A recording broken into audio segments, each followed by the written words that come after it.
tahapan perkembangan janin dalam kandungan. Pemulaan kehidupan manusia dapat ditinjau secara psikologis maupun biologis. Secara psikologis, kehidupan manusia dimulai pada saat janin mulai bereaksi terhadap rangsangan dari luar.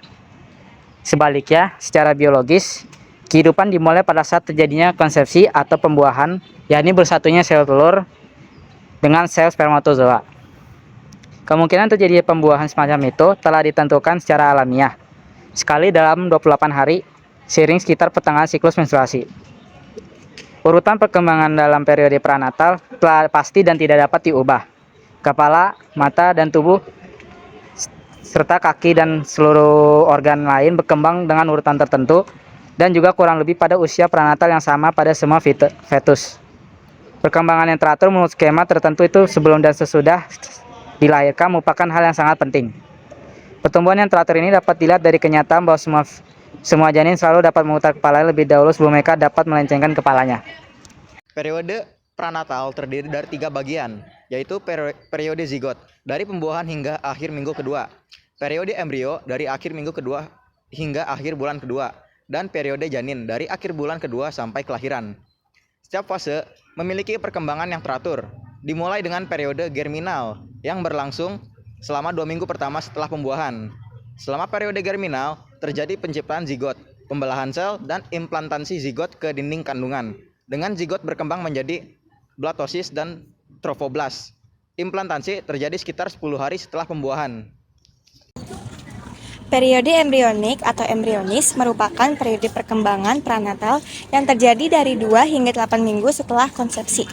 Embrio yang sudah terbentuk terdiri dari lapisan bagian dalam sel, endoderm, lapisan luar yang terdiri dari lapisan paling luar sel, dan lapisan tengah mesoderm. Ketika lapisan embrio terbentuk, sistem dukungan kehidupan bagi embrio berkembang dengan cepat. Sistem dukungan kehidupan ini meliputi ari-ari, tali pusat, dan amnion. 3. Periode fetal. Periode fetal merupakan periode perkembangan prenatal yang dimulai dari 2 bulan setelah pembuahan dan pada umumnya berlangsung sampai 7 bulan.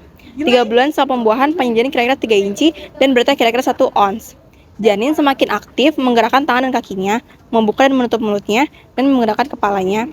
Wajah, dahi, kelopak mata, hidung, dan dagu dapat dibedakan. Demikian pula dengan lengan bagian atas, tangan, dan tungkai, serta kemaluan dapat diidentifikasi sebagai laki-laki atau perempuan. Pengaruh prenatal pada tingkah laku sesudah dilahirkan dapat dipengaruhi oleh beberapa faktor, antara lain faktor lingkungan. Sinar ronsen dapat dipengaruhi tingkah laku, motorik, gerak bebas, pembuangan, aktivitas, pembelajaran diskriminatif, dan tingkah laku persetubuhan.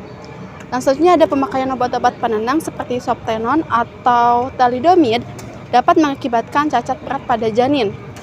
Ketegangan emosional pada ibu hamil dapat berpengaruh pada kenaikan aktivitas yang sangat menyolok pada fetus. Contoh-contoh pengaruh prenatal pada tingkah laku sesudah dilahirkan adalah penggunaan obat-obat tertentu selama kehamilan dapat menyebabkan cacat berat pada janin. Ketegangan emosional pada ibu hamil dapat mempengaruhi aktivitas fetus dan berat badan bayi yang lahir.